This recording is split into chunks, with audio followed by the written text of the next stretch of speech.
क्या पूछे इन माँ से, इन्होंने अपना बेटा खोया है। बच्चों लोग को क्या बताएंगे पिता के बारे में। बेटा की हमरे वहाँ न्याय चाहिए, मेरे बेटा का हमरा इंसाफ चाहिए बस। मेरे पापा अभी इतने बूढ़े हैं, इतना जवान बेटा मर गया, किसके सहारे वो रहेंगे। एक जांच कराया जाए और दूध के दूध पानी पानी और उनको इंसाफ दिलाया जाए। एसएसपी सर से भी ये बात बोले तो एसएसपी सर को थाना प्रभारी ने बोला जब उनको थाना में जमा करना चाहिए था, वो थाना में नहीं जमा करके वो अपने घर लेते चाहिए। नहीं नमस्कार कहेंगे, नहीं प्रणाम कहेंगे। एक दुखद घटना घट गया है सुंदर नगर में, और यहाँ पे उनके परिवार के सदस्य है सब लोग। इनके पिताजी इस दुनिया में नहीं रहे, बेसहारा हो गए। छोटे छोटे बच्चे हैं, एक दो बच्चे हैं, एक ये बच्चे है और एक ये बच्चा है जिसको अभी कुछ पता नहीं कि मेरे पापा इस दुनिया में है या नहीं। रो रहे हैं। ये उनकी पत्नी है, पिताजी है, बगल में इनकी माँ है, सब लोग यहाँ पे है, आस लगाए हुए हैं, उम्मीद लगाए बैठे हुआ है कि हमें न्याय कब मिलेगा, न्याय कब मिलेगा। क्योंकि प्रशासन से अब उम्मीद नहीं रहा है इन लोगों को। कहीं ना कहीं देख सकते हैं मेरे हाथ में जो पेपर देख रहे हैं, ये एफआईआर का कॉपी है। एफआईआर भी हुआ है, ये घटना करीब 28 नवंबर का ही हुआ है, लेकिन एफआईआर होने के बाद भी प्रशासन इन लोगों की बात नहीं सुनती है। प्रशासन के द्वारा कोई ऐसी कदम नहीं उठाया जाता है जो परिवारों को न्याय मिल सके। सिर्फ एफआईआर होने के बाद कई पेपर में भी ये छप चुके हैं। दैनिक भास्कर है, पेपर में छप चुका है, कुछ और अखबारें हैं, इस अखबार में भी छप गया। जो अखबार का नाम क्या है, सन्मार्ग है। इस पेपर में भी छप चुका है, खबर चल चुका है। फिर भी प्रशासन परिवार के जो लड़के हैं दुनिया में नहीं रहे हैं, जो इस परिवार के लड़के इस दुनिया में नहीं रहे हैं। बताया जा रहा है कि पटना से जहानाबाद जा रहे थे। पटना से जहानाबाद जाने के क्रम में राजधानी एक ढाबा है, उस ढाबा के ठीक सामने उसका एक्सीडेंट हो जाता है। एक्सीडेंट हो जाता है तो ये लोग हानन फानन में पहुंचते हैं उस ढाबा के पास। ढाबा के मैनेजर से बात करते हैं, बात तो होता है उनसे। इनके द्वारा जो बताया जा रहा है कि ढाबा के पास सीसीटीवी कैमरा लगाया गया था। हमने जब मांग किया सीसीटीवी कैमरे के फुटेज मुझे चाहिए, तो वहाँ ढाबा के मालिक जो ऑनर थे उन्होंने बोला कि हाँ ठीक है, आधे घंटे में, 10 मिनट में, 2 घंटे में आपको दे रहे हैं। इंतजार करते रहे, इस उम्मीद में इंतजार करते रहे कि मुझे उस ढाबा के और ऑर्गेनाइजर के द्वारा, ढाबा के ऑनर के द्वारा मुझे दिया जाएगा, फोटोज दिया जाएगा। लेकिन ढाबा वाले भी नहीं सुनते हैं। कल परसों लगातार कई दिन से वहां भाग दौड़ इन लोग का लगा हुआ है। जा रहे हैं, आ रहे हैं, जा रहे हैं, आ रहे हैं, लेकिन ढाबा वाला का कहना है आज नहीं कल दे देंगे, कल नहीं परसों दे देंगे, लेकिन अभी तक नहीं दिया। 22 दिसंबर हो गया, 19 नवंबर से ही घटना है, करीब 1 महीना होने जा रहा है। फिर भी ये परिवार भटक रहे हैं, दर दर की ठोकरें खा रहे हैं। अधिकारी के पास जा रहे हैं, कभी प्रशासन के पास जा रहे हैं, लेकिन इनका जो न्यायिक प्रक्रिया है, न्याय नहीं मिल पा रहा है। ये लोग कहीं ना कहीं इस उम्मीद में आस लगाए बैठे हैं कि मुझे न्याय चाहिए। चलिए मेरे साथ इस समय जो समाज सेवी है, जो समाज के लिए काम करते हैं, धोबी महासंघ के अध्यक्ष है, इनसे बात करते हैं। कब से भाग दौड़ कर रहे हैं प्रशासन? आप 30 तारीख से हम लोग जो है सो ताहमाम जो है सो संदेश जो है सो लोगों को, उच्च पदाधिकारियों को बता रहा हूँ कि भाई मुझे जो है सो सच्ची जानकारी मिले, इसका सही न्याय हो। लेकिन न प्रशासन के द्वारा, ना जो है सो ढाबा मालिक के द्वारा, किसी के द्वारा किसी तरह का कोई सहयोग नहीं हो रहा है। यहाँ तक कि आईओ जो है सो अपना फुटेज जो है सो वहाँ से ले जाके अपने घर में रखते हैं। उसके बाद कल होके सुबह में जो है सो थाना पे लाते हैं। फिर कहा जाता है कि जो है सो भेज देंगे। हम जो है सो पेन ड्राइव में मांगे हैं, पेन ड्राइव दिए हैं, उसमें भी नहीं आया, दोबारा पेन ड्राइव दिए हैं। इस तरह से टाल मटोल की नीति जो है सो अपनाई जा रही है। इसमें अब एसएसपी से भी जो है सो मुलाकात की गई, उन्हें भी आवेदन दिया गया है, लेकिन अभी तक जो है सो कुछ जो है सो सामने नहीं आया इसका नतीजा। चलिए उनके पिताजी है, पिताजी से बात करते हैं, आखिर क्या हुआ था। आप प्रशासन के पास गए, भाग दौड़ रहा, क्या प्रशासन क्या कह रही है? एफआईआर लिया है आप लोगों से क्या? देखिए, मेरा पुत्र जितेंद्र कुमार जो 36 वर्षीय थे, वो पटना में यहाँ सुबह मेरे निवास स्थान 6 बजे सुबह से वो गए। अपने दोस्त है जो उसका नाम है विष्णु, उस दोस्त का नाम विष्णु है। विष्णु। आपके बेटे का नाम क्या है? जितेंद्र कुमार। अच्छा, और अपने दोस्त विष्णु उर्फ बिट्टू से फुलवारी में जाकर उसको गाड़ी पर लेकर जहानाबाद जाने के लिए वो गए। दोनों आदमी यहाँ से गए राजधानी ढाबा के बगल में एक ढाबा है बाबा का, वहाँ पर वो रॉन्ग साइड में आकर वहाँ की जो लोगों से जो जानकारी प्राप्त हुआ कि रॉन्ग साइड में आकर वो एक किरान टाइप का कोई गाड़ी था, वो उसको धक्का मारा। जैसा कि विष्णु जी ने हमको अस्पताल में यहाँ जो है अच्छे अस्पताल में उनसे बात करने में बताया गया कि बहुत कस के आवाज़ किया और वहाँ के जब हम दोनों आदमी गिरे तो वहाँ के लोग कह रहे थे कि ये किरान मार के धक्का मार के चला जाए और उसकी प्राथमिकता उपचार वहाँ पर लोकल थाना में किया गया। बाकी मेरे बच्चे का बहुत सीरियस हालत होने के कारण मसौरी सदर अनुमंडल के लोगों ने रेफर कर दिया पीएमसीएच में। बाकी काफ़ी भीड़ जगह का उन्होंने 4 घंटा के बाद पीएमसीएच में मेरे बच्चे का बेहोशी हालत में हम लोग लाए। पीएमसीएच में हम लोग भर्ती किए, परंतु उचित इलाज नहीं होने के कारण मेरे बच्चा को दम लगभग 3.5-4 के बीच में दम टूट गया और मौत हो गया। और जब इससे संबंध में मैंने वहाँ पटना पीएमसीएच में पुलिस में अपना 28 तारीख को ही पहल किया, वहाँ पोस्टमार्टम के माध्यम से वो किया गया और हमको लगभग करीब 7-8 बजे के अंदाज हम लोगों को लाश मिला और 29 तारीख को हम लोग ने लाश को दीघा घाट पर दाह संस्कार किया और 30 तारीख को ही मैं स्वयं वहाँ से इस ढाबा पर जाकर गोड़ हाथ पड़ के जो वहाँ बाबा का जो ढाबा है उससे कहे कि फुटेज हमको दिया जाए ताकि हमको साक्ष्य मिल सके कि किस गाड़ी के द्वारा एक्सीडेंट हुआ। और हम लोगों के 5-6 आदमी के साथ थे और उन्होंने कहा कि शाम में मेरा जो पटना से स्टाफ आएगा निकलवा के आपको हम भेज देंगे। मेरा मोबाइल नंबर भी 9835688701 लिए और सुबह शाम करते हुए 5 दिनों तक हम लोग उनसे अनुरोध करते रहे, गोड़ हाथ पड़ते रहे, मोबाइल पर ये मांगते रहे। बाकी वो कहते थे कि मेरा हम निकाल लिए फुटेज आपको भेज रहे हैं, बाकी उन्होंने नहीं भेजा। और 3 तारीख को मसौरी अनुमंडल थाना में मेरा केस दर्ज किया गया जिसका केस नंबर 844 है और मैंने वहाँ के थाना प्रभारी से भी 30 तारीख को ही शाम में मिले और मिलते उनसे अनुरोध किए कि हमको न्याय दिलाया जाए और ढाबा वाला से फुटेज प्राप्त करके देखा जाए कि किस गाड़ी के द्वारा इसका एक्सीडेंट किया गया और हमको न्याय दिलाया जाए। उन्हें पूरा आश्वासन दिया और आईओ नियुक्त किए। जहाँ का वो आईओ जो है धर्मेंद्र कुमार झा जो है आईओ 3-4 दिन के बाद जाके ढाबा का जांच किए और जांच करने के बाद उनको ये कह के गया कि हम उनको ढाबा वाला बोला कि हम मोबाइल में आपको फुटेज देते हैं, बाकी झा जी ने कहा कि नहीं हम आपको पेन ड्राइव भेजते हैं उसमें आप भेजिए। दूसरे आदमी से पेन ड्राइव भेजे, पेन ड्राइव में नहीं फुटेज दिया। फिर दूसरे दिन वो दूसरे आदमी से पेन ड्राइव भेजे, उसमें भी नहीं मिला और अंत में थाना प्रभारी के निर्देशानुसार वो क्या किया कि वहाँ का फुटेज ही मशीन उखाड़ के ले आए। जब उनको थाना में जमा करना चाहिए था वो थाना में नहीं जमा करके वो अपने घर लेते चले गए और रात भर रखने के बाद वो जो है थाना में दूसरे दिन लाए और हमको दूरभाष पर हम सूचना किए कि हम ढाबा उसे निकाल के लाए फुटेज, आप हमको फुटेज देखने के लिए आदमी पटना से लेके आइए तब हम खोल सके। यहाँ मसौरी में खोलने वाला कोई नहीं है। हम कहेंगे मेरे पास कोई ऐसा बात नहीं है कि जो खोलने वाला आदमी है। और खोलने के बाद वो मात्र बताते हैं कि 1 मिनट का सिर्फ फुटेज आपके पास है 9:58 से 9:59, उसके पहले फुटेज बंद है। ये बहुत दुर्भाग्य हुआ कि सब समय चला 1 ही मिनट फुटेज, जिस समय मेरा बेटा का एक्सीडेंट हुआ उसी समय फुटेज बंद था।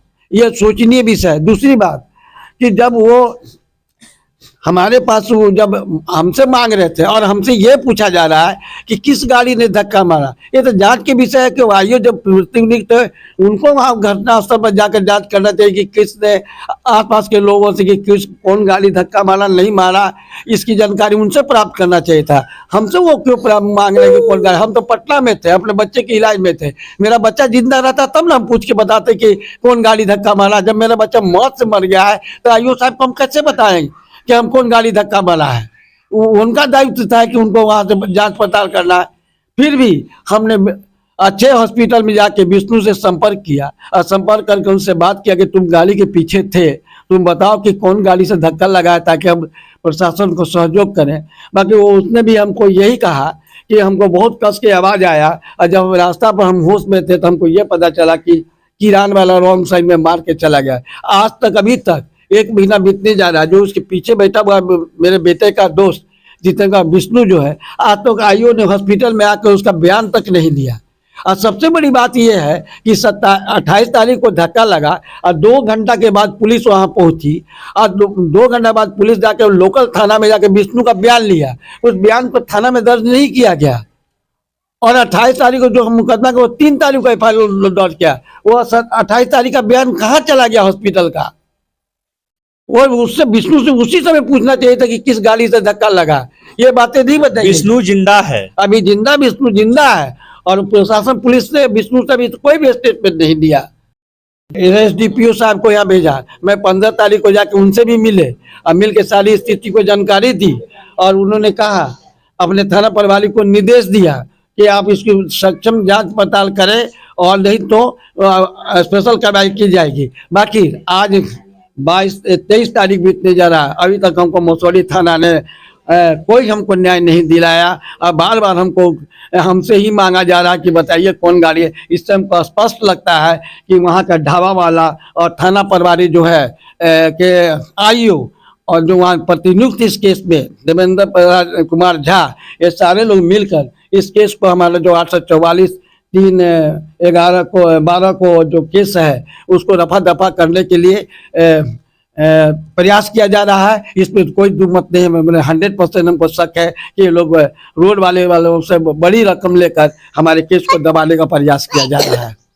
सर, पटना एसपी महोदय, मसौढ़ी थाना का क्या है, जैसे कि बताया है कि उन्होंने CCTV कैमरा वहां से उठा के लाया, लेकिन हमें फोन करता है, हमें बताया जाता है कि 1 ही मिनट का वीडियो आपके बेटा का बना है, उससे पहले कैमरा कहीं ना कहीं ऑफ था। जैसा कि इनके पिताजी कह रहे हैं कि 1 ही मिनट का वीडियो बोल रहा है देखने के लिए, उससे पहले कैमरा बंद था। इससे आप ये सोच सकते हैं कि आपके थाना अध्यक्ष और ढाबा वाला के बीच क्या बातें हुआ है, क्या कुछ हुआ है, आप अनुमान लगा सकते हैं। एक पिता है जिनका कहीं ना कहीं कंधा होता है बेटा, वह बेटा अब इस दुनिया में नहीं रहा है, करीब 1 महीना हो रहा है। ये उनके बेटे हैं, ये पोते हैं, अब इनके सहारा यही बना है और उनकी माँ भी यहीं पे है। क्या पूछे हम सर, भारत देश में 2 ही जाति होती है, एक गरीब एक अमीर। अमीर के साथ तो सब नेता लोग नजर आते हैं, लेकिन जब गरीब की बात आती है उन्हें छोड़ दिया जाता है, भटकते हुए छोड़ दिया जाता है। क्या सवाल करें हम इन माँ से, क्या पूछे इन माँ से? इन्होंने अपना बेटा खोया है, अभी तक इनकी बातें प्रशासन नहीं सुन रही है। प्रशासन ही पूछता है कि ये किस गाड़ी से ठोकर लगा। जब ये जांच का विषय है पुलिस अध्यक्ष महोदय, तो इन्हीं के परिवारों से क्यों पूछा जा रहा है कि किस गाड़ी से धक्का लगा है? ये माँ है, क्या पूछे हम इनसे, क्या बोलेंगे? 2 लाइन बोल दीजिए, क्या हुआ आपके बेटे के साथ है सर? बेटा तो गया है जिस बहुत अच्छा से सवेरे नाश्ता बना के दिए, खा पी के गया भोरे। एक बाद फिर फोन आया वैसे 9-10 बजे के बीच में, तो वो कहा कि धक्का लग गया आपको बेटा के। इन्हीं से बात हुआ तो हम कहें केकरा धक्का लगा, बउआ के। तब हम निकल के हम लोग दोनों कोई चल गए हॉस्पिटल रोते। तो वही करें बेटा कि हमरा अन्याय चाहिए, मेरे बेटा के हमरा इंसाफ चाहिए बस, और कुछ ना चाहिए। हमरा जो गाड़ी वाला धरा जाए वो वैसे हमरा न्याय मिले चाहिए बस। हम लोग को सजा मिलना चाहिए। सब लेके पैसा रफा दफा कर दिया हम लोग को। क्या बोले सर, देख सकते हैं आंख से आंसू आ रहा है। क्या है, क्यों इन लोगों को परेशान किया जाता है? क्यों थाना अध्यक्ष के द्वारा इन लोगों की बात नहीं सुनी जाती है? आदमी जिएगा जो हम लोग को बच्चा को मार भी दिया, सब फिर रफा दफा सब कर दिया। भैया सबसे बड़ी बात है कि जिस दिन 28 तारीख को जब घटना हुई भैया का, तो जब पुलिस गया तो उसको खुद स्पॉट पे जाकर पता करना चाहिए था कौन गाड़ी या किस गाड़ी से लगा है स्पॉट पे। वो लोग कुछ पता नहीं किया उस दिन। अब बाद में हम लोग से पूछा जा रहा है, जो कि हम लोग पटना में है, कि आप लोग बताइए कि कौन गाड़ी से धक्का लगा है। जब 28 तारीख को जिस दिन एक्सीडेंट हुआ था, जो वो हॉस्पिटल में वो लोग मिलने गए, उस दिन वो लोग को स्पॉट पे जाना चाहिए था, उस दिन ही कार्रवाई करना चाहिए था। वहां पर सीसी कैमरा लगा हुआ था ढाबा में, उस दिन वो लोग को सीसी कैमरा से देखना चाहिए था कि कब कैसे एक्सीडेंट हुआ। वो लोग 28 तारीख को पता नहीं किए। हम मामा और कुछ लोग 30 तारीख को गए ढाबा में। ढाबा वाले बाबा जी ने बोला कि मेरे पास फुटेज है, हम निकलवा कर, पटना से मेरा स्टाफ आता है, हम निकलवा कर आपको व्हाट्सएप पे भेजेंगे। हम लोग रोज बात करते रहे। फिर हम लोग थाना प्रभारी को 30 तारीख को जाकर ये सब बात बोले कि जहां एक्सीडेंट हुआ है वहीं पे फुटेज है, आप प्लीज निकलवाइए। तो वो लोग 3 तारीख को, जो कि आयु साहब गए उस ढाबा पर, जो कि आधा घंटा में वो फुटेज चाहते तो निकाल लेते। उनको भी रोज बोल रहा है कि हम कल देंगे, कल देंगे, कल देंगे। 4 दिन आयु को लगाया ढाबा वाले ने कि हम 4 दिन के जो फुटेज आधा घंटा में मिल सकता था, उनको 4 दिन बाद हम लोग को आयु बता रहे हैं तो उसमें फुटेज तो नहीं है, कैमरा बंद है। जो कि पहले भी आयु बोल रहे थे कि वो फुटेज निकाल लिया, उसका स्टाफ बोला कि फुटेज निकाल लिया, वो मेरे मोबाइल पर व्हाट्सएप पर भेज रहा था। लेकिन हम बोले कि व्हाट्सएप पे मत दो, मुझे पेन ड्राइव में दो कि वीडियो क्लियर आए। और लास्ट में आयु सर बता रहे हैं कि उसमें फुटेज नहीं है, कैमरा तो बंद था। हम लोग फिर एसएसपी सर से भी ये बात बोले तो एसएसपी सर को थाना प्रभारी ने बोला कि फुटेज है, आप भेजिए, हम दिखा देते, लेकिन फुटेज क्लियर नहीं है।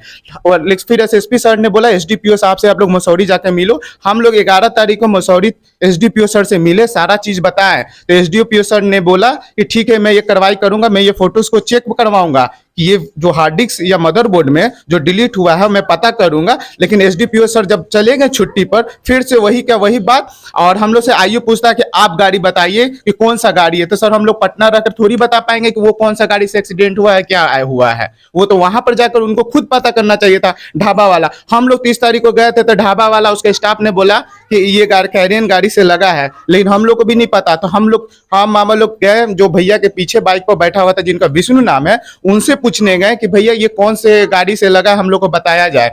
तो उन्होंने बोला कि जब एक्सीडेंट हुआ तो मुझे दिखाई नहीं दिया, लेकिन आसपास के लोग बोल रहे थे कि कैरियन वाला मार के भागा है, कैरियन वाला गाड़ी मार के भागा है। बस इतना हम लोग ना सर, अभी तक कोई हम लोग का कार्रवाई नहीं हो रहा। जो कि फुटेज था ढाबा वाला पर, वो लोग आयु सर हम लोग को फोन करके कहते हैं कि जब आपको फुटेज नहीं दिया तो हमको कैसे देगा। ये थाना को ये चीज बात बोलना चाहिए। पुलिस का इतना किसी का हिम्मत है कि पुलिस चाह ले तो वो फुटेज ना ले ले, या फुटेज का पता ना लगा ले कि कौन गाड़ी वाला मारा है। हम लोग को कभी तक कोई ये नहीं मिला है, आयु सर हो या ढाबा हो, हम लोग को कोई सहायता नहीं मिला है। घटना 28 को घटा है, 28, 29, 30, 31, 1, 2, 3, करीबन 7 दिन के बाद प्रशासन के हाथ में कुछ सीसीटीवी कैमरा के फुटेज आते हैं। वो भी कहते हैं 1 मिनट का। इतना लंबे समय के बाद भी प्रशासन पहुंचती है, लेकिन इन लोगों की बात को ध्यान में नहीं लेती है। पटना एसपी महोदय, जरा आप ही बताइए, आप ही सोचिए, अगर इस तरह से इन लोग भटकेंगे तो इन लोग को न्याय कब मिलेगा।